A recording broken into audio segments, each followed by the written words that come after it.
Lezigeze indaba ze-1 KZN TV Fundelo Samgeliso kaNqulunga ngikubingelele mbukeli asikubhekele ihamba phambili osukwini namhlanje. Kubhongwe ngalobugebengu eMgungundlovu ithemba kosomabhizinisi abakhulayo kanti kubongwe amadoda ahambayo uma kushoniwe. Indawo yaseMgungundlovu ingenye yezindawo ebhekene nezinga eliphezulu lobugebengu nokuphoqa uNdunankulu wesifundazwe uThamintuli ukuba kasingathi imbizo kule ndawo. uNdunankulu wesifundazwe uphinde wahambela isiteshi samaphoyisa sendawo iPrecious Layer. Indawo yaseMgungundlovu ingenye yezindawo ezihamba phambili ngobugebengu nokuhlalise kabi umphakathi. Lobugebengu pholele ekutheni uNdunankulu wesifundazwe ahambele kule ndawo ukuzosingatha imbizo. uNdunankulu uThamintuli ehambele kule ndawo umemezela ukuvuselelwa kwenkontileka kaMkhuzu maphoyisa esifundazweni uTshenene Nhlanhla Mkhwanazi. Renew contract kaGeneral Nhlanhla Mkhwanazi sengibhalelile ngokusemthethweni uProvincial Commissioner ngizokhipha istatement nje namhlanje. Mina sengibhalile nami incwadi ye-concurrence. uNtuli uthi bahambele nesiteshi samaphoyisa iPrecious Layer esihlele endaweni yesibili ngamacala kanti unxuse nomphakathi ukuba usebenzisane namaphoyisa ukulwisana nobugebengu obudlangile. Qale police station ukuze sicoshe umbiko esibonile ngempela buphezulu ngempela ubugebengu and okuhle ngamaphoyisa umbiko wabucacile ukuthi izona ziphi indawo engaphansi kwale police station ezizizinda ezobugebengu. Njoba ke sesila sizokhuluma nomphakathi ke manje ukuthi umphakathi lekelelani phela bamsanani namaphoyisa nani musani uvula amacala niwasule futhi musani ukuthula manazi igebengu kanjalo nenkinga yesidakamizwa. uNtuli uveza ukuthi umphakathi awusebenzisane namaphoyisa ukuveza izigila mkhuba ukuthi phela activate umphakathi ukuthi kwawona ubike ukuthi obani abayidayisa idingo ngoba indizi idakamizwa kunabantu okuyibona abayidayisayo. Amaphoyisa ashilo ukuthi kunabantu abadayisa idakamizwa kodwa phela wabazi bangobani. Kodwa umphakathi uyazi ngoba emphakathi wazi yonke into. Wazi ngisho umuntu onesibhamu esingekho emthethweni. Imeya kaMasipala wesifunda uMgungundlovu ithi kumele bagweme ubugebengu obuphezulu ngoba lokho kuzoxosha abatshali izimali abazosondela kulezi ndawo ezakhele uMasipala wesifunda uMgungundlovu. Ukuqeda lokho kufanele ukuthi sibambisane ekuqedeni ubugebengu ukuze sikwazi ukuthi sinikeze ithemba kubatshali imali labe sibanqenqayo ukuthi basondele la endaweni yaseMgungundlovu batshali imali. So izinhlaka ezahlukene bezingxenye yalembizo ebibanjele kwacaluza. Izindabeni ze-1 KZN TV kubikuthi abani maphumulo eMgungundlovu. Njengoba kuqhubeka umkhankaso ukuthuthukiswa umnotho wasemalokishini osomabhizinisi abahlonzwe ngesikhathi kusingethwe iGasi Business Fair bahlonyiswe ngamasu kusithuthukisa labo somabhizinisi bazibeke ethubeni lokuhlomula ngekece ngaphezulu kwa100,000 amarandi. Banyelwe inyoni esandleni osomabhizinisi behlomula ngoxhaso lwenkece ngaphansi kohlelo iGasi Business Fair. Omunye wabasunguli bayo ubadonse ngendlebe oke bayisebenzise ngendlela ezobathuthukisa amabhizinisi abo lenkece. Namhlanje sibize osomabhizinisi that were at the Ekasi Business Fair. Siyazi icebo lethu foundation ibiyenzile a week ago. So from there sathi ababuye beza for a week for a training yonke for the whole week. Namhlanje ke sachuza kwatomulo about 12 abazopitcha from those that were there ukuthi bazopitcha ama-business abo, ama-business ideas abo.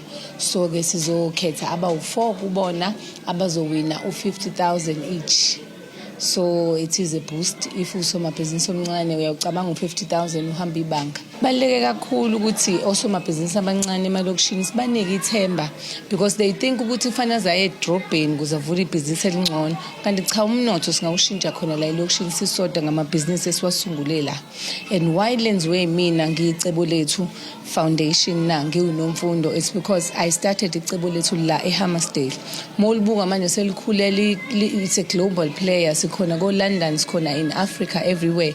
Usomabhizinisi komncane akakubuke lokuthi if icebo lethu lakwazi ukwenza nami ngimncane ngiqala ibhizinisi lokishini ngingakhula ngibe ngangecebo lethu because abantu bethu abaningi sebe motivate motivate abantu abafike bakhuluma into higher grade engakhulumi nabo but mekubuya mina le ngiza la kubona ngiqale la bekhona bakuliyabuya ithemba ukuthi ngenzeka kuyona imotivation but it's something that can be done, something achievable as well. iGasi Business Fair Isungulwe inhlangano yabangcwabi icebo lethu ngokubambisana nomnyango wezokuthuthukiswa komnotho esifundazweni iKwaZulu-Natal inika ithuba osomabhizinisi basemalokishini ubeke bakhangise ngawo bathole uqeqesho ngezithinta amabhizinisi nokunye okuningi. What we are trying to do kuma townships na kuma rural areas is not necessarily ukuthi sibe nama projects per se, but we're trying to do ama programs.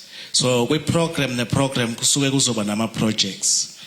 There's going to be an advert ezoqhamuka, I'm not sure when, but we're doing ama cell phone repairs as well. Siwenza through MKRI, bayafika abantu bafunda ukwenza amaselula abawakhande bangeni. We also do ama projects nama programs nezemvelo. Currently we're doing ama artisans. Noma artisans wona zosebenza eqiwini azosebenza endabeni zakawa ezemvelo bakwazi ukuthi balungise izinto khona. So there are a number of programs esinawo. Lokho esikwenza namhlanje is just to fund labo bantu mhlamba bawu4 kuphela. Nakhona isiqalo leso kuzothi ngokuhamba kwesikhathi ke sibuka ukuthi yini enye esingayenza. Ezinye zezinqinamba zosomabhizinisi bathi ke umqansa abasabhekana nawo uma befuna usizo kanye ke nokunye okuningi abanye babahlomlile babeke kanje.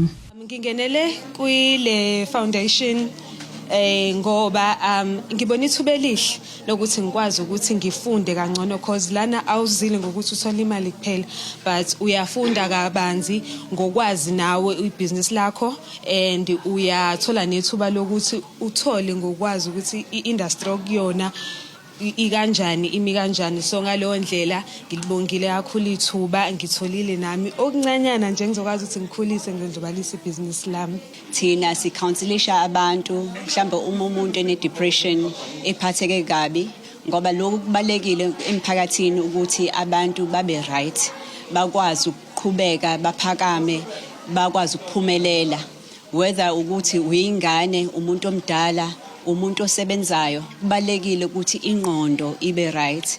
Hayi kuphela ukuthi ingqondo ibe right kodwa nawe kuyiphatha umzimba wakho uzinakekele. Kunendawo ene rehab enabafana abakade be addicted emadrugsini. So ngeke ngabuka nabo ngilengixoxa nabo ngabona ukuthi baye bakhathaze ukuthi if mebephuma la bazophuma benzeni. Baye baphume bathi siyesifike sibhoreke umnyazi athi ngiphindele kuma drugs because ayikho into engizoyenza omnye uthola ukuthi mhlambe unezithupha wenza izithupha zakhe aziclearishile. So mina njengamanje mengiphuma la mina isifiso sami ukuthi njengoba belapha yana ngiqale mina ngiyekubona ngiyobafundisa ngibathatha ngibaletha kwindawo yami ngiyobafundisa ukuthi yenziwa kanjani insipho ukuze mase bephuma sebehamba sebemakhaya baphinde bafike babe nento abazoziphilisa ngabo ezobakhipha busy. Ezindabeni ze1 KZN TV kube kuntombi khona Mvubo ngisithi kwini. Masipala wasemfolozi kuward 12 oholwa ngumeya uXolani Bhengu ubuhlanganyele endaweni yakwesakamthetho emfolozi emcimbini obuhlanganisa abantu besilisa obizwa ngesibaya samadoda kulomcimbi bekuzovezwa ukubaluleka kwabantu besilisa bephinde ke babongwe ikakhulukazi ngeziqhaza abalibamba uma kumbiwa amangcwaba emphakathini. Bekubongwa iqhaza libanjwa abadoda emphakathini kakhulukazi uma kufihlwa engakwenzi lokho ngoba kukhona abakubhekile kodwa bekwenza ukulekelela emphakathini njengamadoda omphakathi ngoba yona ndlela ebakhomba ngayo ukuzolana lomndeni ukubhekela leso simo ngaleso sikhathi.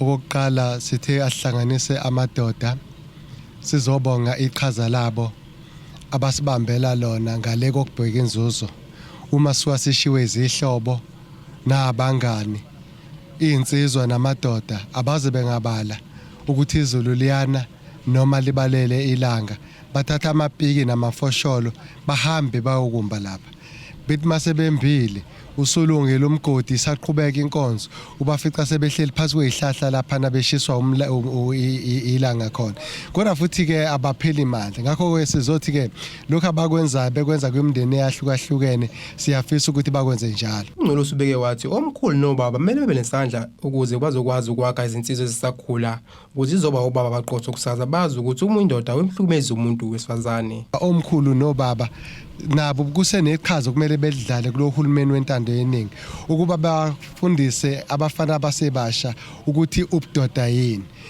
ukuthi indoda kumele uyiphathe kanjani mawumfana uzuzokhula ube indoda emadodeni. Siphinde futhi sizokhuluma sesisodwa samadoda sithi siyafisa ukuthi umuntu oyindoda athi ngegama lakhe lokuba indoda impela uyaphika ukuthi ngaba nendoda ongathiwa ihlukumeza abantwana noma iyadlwengula abantu besifazane. Umuntu owenza njalo akasiyona indoda oyisilwane. Kepha thina sonke masivumelana sithi indoda yangempela indoda evikela abantwana ivikele abantu besifazane. Ilelo vangeli lelo esizolikhuthaza. Umntwana waseNdlunkulu ugcizelele ukuthi kubalekile imhlangano ehlanganisa abantu besilisa la khona abakhulisa khona abantu besilisa ukuthi babe obaba abafundisekile kusasa. Ngoba mabe obaba nezingane zabo zabafana behlangana kanje kube khona lapha abaxoxa khona kusho ukuthi ubugebengu ngeke bube bukho ngoba labo baba njoba belapha nje bayazana nezingane ziyazana manje akho ngane ezoganga lapha ingazi ukuthi ishonephi kuyazi ukuthi umfana wakasibanibani izosaba ingane ukwenza ihlazo ngoba njoba kuhlangenwe nje ayizuhlala akekho ozoyicashisa ingane egangile. Kodwa okukhulu kakhulu ke ngizokhuluma kakhulu ngokukhuliswa kwengane zabafana ngoba uyabona nje intombi zomhlanga njoba ziyegcwala impela nayibona emashobeni ukuthi ingakanani ibalele enkulungwaneni.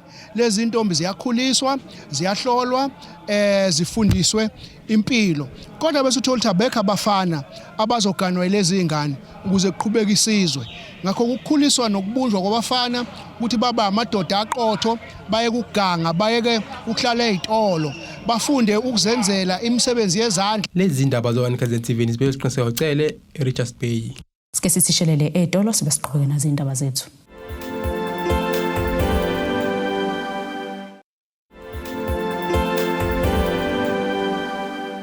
Asikwamukele mbukeli ubukele indaba ze1KZN TV nazi ihlokano kuyizona ehamba phambili osuna namhlanje. Kubhungwe ngalobugebengu eMgungundlovu ithemba kosomabhizinisi abakhulayo kanti kubongwe amadoda ahambayo uma kushoniwe. Usephumile ke sibhedlela wesifazane wasesiphingo wadubuleka emlenzeni ngesikhathi ke kuqhubeka imashi yokulwisana nabokufika eyayihlelwe inhlangano yomphakathi March and March eThekwini ngolesibili. Lona wesifazane uthi ke namanje akasazi isizathu sokudutshulwa kwakhe ngoba ke yayisiphelile nemashi kwenzeka lesisehlo. Sixolisa kababukeli abashesha ukuzwela ngodaba olulandelayo. Ubonani Langa olenganisela eminyaka eno51 obudala walimala ngolesithathu ePoint eThekwini kade sekuphele imashi yayihlelwe abeMarch and March efake ingcindezi yokuthi kuhamba bokufika kuleli abangenazi imvumo kanti le mashi yayihlanganisa namaqembu ahlukene ezepolitiki. Ezikhulumela neziko lezindaba uthi akasazi isizathu sokudutshulwa kwakhe ngoba wayekade semile esitobhini elinde itekisi yokuthi agoduke. Ngokuhlala ngisesiphingo izolo sisuke kwimashi sesiya lapha eBish bathi-ke mina bengivele nginendlela eyakhona ngithi ngithenga amaqanda ngendawo edayisa amaqanda ngasedimthini. So abamashi-ke baqhubeka-ke bachase ama-foreigners lapha ePoint kanti kune-foreigners esesitolo la phambi kwami liyabadelela libabiza ngokuthi bayasangana lento basangena. So bacike-ke base behamba beyoshaya amaphoyisa. Mina nginakile vele sengilinde itaxi ngimele nje amaphoyisa afika ngabe sabuzayo kanti bona bayawabona mina ngiwabona yabona nginakile. Then ngafika sangasabuzi aqala ngifutha ngetear gas ngithe sengifuthekile ngetear gas ngisachophekile labe lingidubule elinye ngashikisha itear gas ngithi ngiyabheka ngathola limile phambi kwami leli kuthiwa ilona eliwukhomanda lele benitshela ukuthi mina ilona elingidubulile kanti cha kulona angilibonanga elingidubulile kodwa benitshela ukuthi leli phambi kwami. Okwamanje akacaci ukuthi wadutshulwa kanjani kodwa izinsolo ezavela ngelanga lesigameko zasola ingalo yomthetho. Ongumsunguli weMarch and March uJacinta Ngobese Zuma uthi besalinde ulanga abengcono bese bemsiza ngokuvula icala. Kodebo Sibisi wezindaba ze1KZN TV ku Channel 261 ngiseThekwini. Bachonyeke uphaphele gwalagwala uthisha besikole samabanga aphezulu Nkosi uMayiyane Secondary St Faith sesinyusa ke izinga lokuphumela kwamatikuletsheni lafinyelela ku96.7% ukimphumela nyakenye bekusuka ke ku75%. Uthisha Nhloko wesikole Petros Ngcobo uthi lena ke indlela abakhuthaza ngayo othisha ukuze ke baqhubeke nokuzikhandla. Kungconywa igalelo nokuzikhandla kothisha kwisikolo semabanga aphezulu Inkosi uMayiyane Secondary Sunface ngemuva kokuthi benyusa izinga lokuphumelela umatikuletsheni nyakenye. Uthisha Nhloko kulesi sikole uthi lena indlela yokuthi othisha baqhubeke nokuzikhandla. Sizobungaza othisha sibe sibanikeza ama tokens abo okuyiwona ukuthi kube isikhumbuzo ukubona ukuthi njengoba nje siqede unyaka kahle kangaka ku-2025 saphumelela ngamalengiso sisuka ku-75% ngo-2024 ngo-2025 sathola u-96.7% of which only one learner engakwazanga ukuthi iphumelele. So siyawubonga lo msebenzi omuhle kangaka owenziwe othisha baseMayiyane.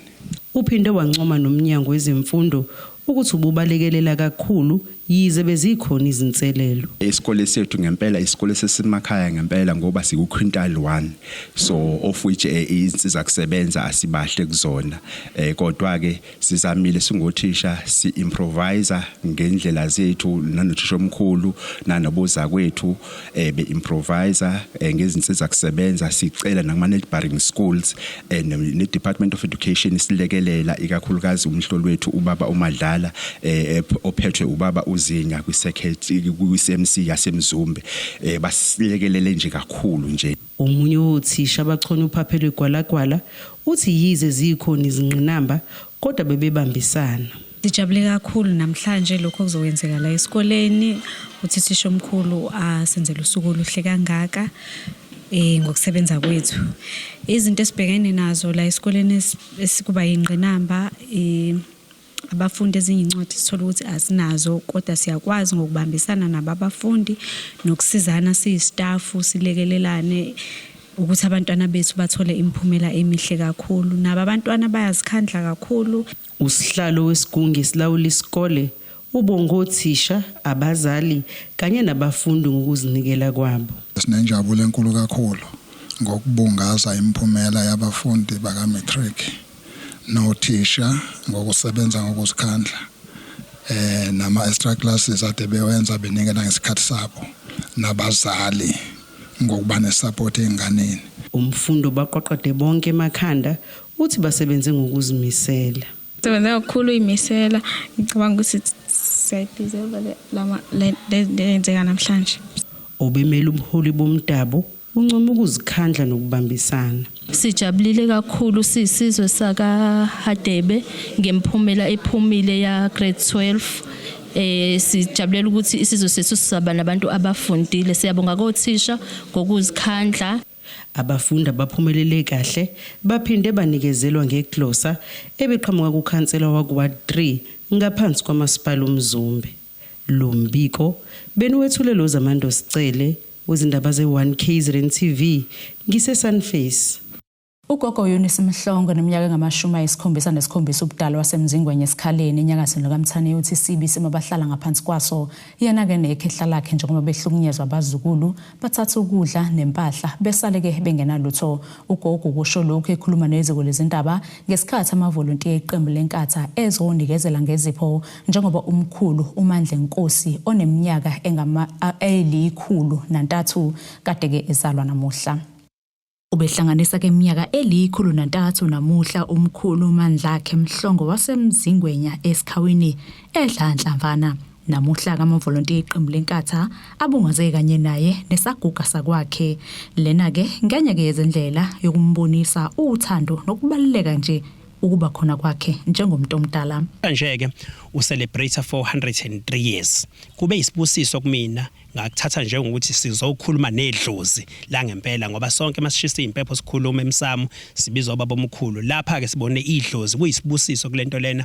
Ngibonge nakubo bonke abantu abafake isandla balula ukuthi lo mcimbi ube impumelelo khona esisazokwenza okuncane sikwenzele umkhulu. Izeke umkhulu esephileke iminyaka 103 impila yikho lula njengoba bephila ngaphansi kwezimo ezinzima ugogo uchaza ngokwenzeka beze befika kule ndawo njengoba besuka eHammersdale. Khulu ngabona umkhulu akasabona emehlweni ehamba nesalukazi sakhe bedonsana bezovota. Ilapha engaqala khona kungenelela ukubona ukuthi awukani lo mndeni lo Nkosi yami ngagcina sengisondela ke. Ngabona nangokuhlukumezeka mase ngifikela ukuthi nake umkhulu ukuhlukumezeka akakuthola kuleli ekhaya akukho 100% ngoba ngokusuka basuka eHammersdale ngo 1970 something ke lapho kwashiswa khona umuzi wabo behlala nogogo. Ngazi njalo izinto zosopolitiki ukuthi kwakufike umntwana wakaphinda ngene lapho yena ugogo wayilayisha izingane kaMntwana waphinda ngene.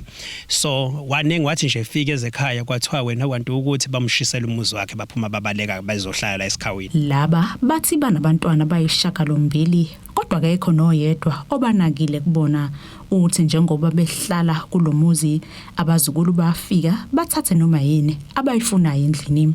Mabefika abazukulu bafika bafaka inhlamba umthakathi ini bathathe nokudla kwethu bagcine ngiyokuthatha ivosi labahamba asazi ukuthi kwenzakalani ke manje sisenkingeni ukuthi sifuna ukusizakala sithola indawo ezosikhulula hle sikhululekile noma sithola umuntu ozisiza ngoba nokuyekulaba abantu abagadwayo lapha asizothola istick sweet asizokuthola yonke into ekufanele siyidlela sesizodla ukudla esigadiwe njengeboshwa nje ofisi ngithi angishiye kuzongishiya nobani zongishiya nobani bana zongishiya naye ngoba kwaingane zasilahla nje ayikho yazi ukuthi idleni siphuza nisinjani silala kanjani sivuka kanjani abana ndaba nje nathi zingake ingane gogo ezeni lezakhona u8 wonke 8 nje wonke akekho wazi ukuthi njengamanje silala edleni nothi sivuka nokunde hello usaphila gogo unjani cha akekho nje ingenayo lo ezinye zahamba zaphesheya ethi nje ukunjani gogo lutho mhlambe siyathakatha kungenzeka ngazi kunoma ubani ongaba nosizo njengoba ngebedinga ukwakhelwa umuzi okuyilapho abazozizwa bephephile bamkelekile ukuthi bengabalekelela umkhulu ke ubesezibongela ngakenzele ngamavolontiya asithishelele edolo sibe siqhubeka nazo indaba zethu.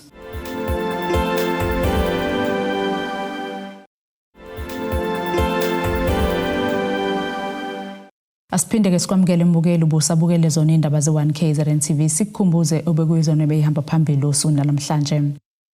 Kubongwe ngalobugebengu eMgungundlovu ithemba kosomabhizinisi abakhulayo kanti kubongwe amadoda ahambayo uma kushoniwe. Ake sibheke ngosini yezomnotho. Izimakethe zakuleli ke zivale irandi lu17.9 maqhathiso nedola laseMelika libo 22.80 maqhathiso nopondo waseBritain libo 19.72 maqhathiso neeuro igolide lona belu $4,455.22 ounce wona ngahluzo wona $108.01 umphongolo. Ake sibheke ngosini yezemidlalo. Qeqesho Kaizer Chiefs uCedric Kazi uthi ke ukuba namava ekhona kanye okumenza ke abemqoka umgadlwa leli qembu uGodli Lepo oyibamba ezihlangothini naphambili kuleli qembu elisemshikashekeni wokulwela kokuqeda endaweni yesithathu kuyilog yeBetway Premiership ezoyinika ke ilungelo kwiCAF Confederation Cup. uLilepo ke ujoine iChiefs maphakathi nesizini edlule esuka kwiValenciennes FC yaseFrance. Useshayile kamakhosi amagoli amqoka kwiPremiership nakwiCAF Confederation Cup kulesizini. Lo mgadli odabuka eDemocratic Republic of Congo ngesizini yakhe yokuqala kumakhosi ushayeka amagoli ayisithupha waba nesandla kwelilodwa emidlalweni ke engu19 ayidlalile kulesizini ke useshayeke inethi amahlandla esikhombisa emqhudelwaneni ehlukene okungamathathu kwiPremiership amane kwiConfederation Cup waba ke nesandla kwamabili. Nasike isimo sezulu sakusasa singalindeleka.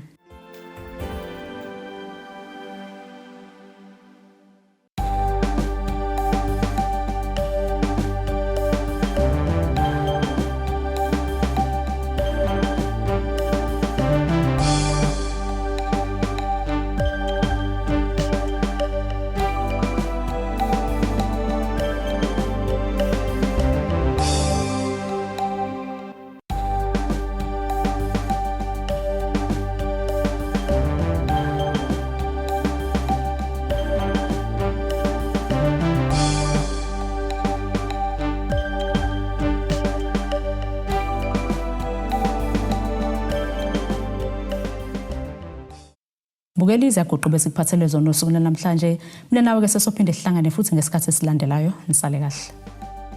Abethuli bethu bezindaba baxhaswe iThuli's Bayview Bridal. Ungabashayela kulezi zinombolo ezivelile.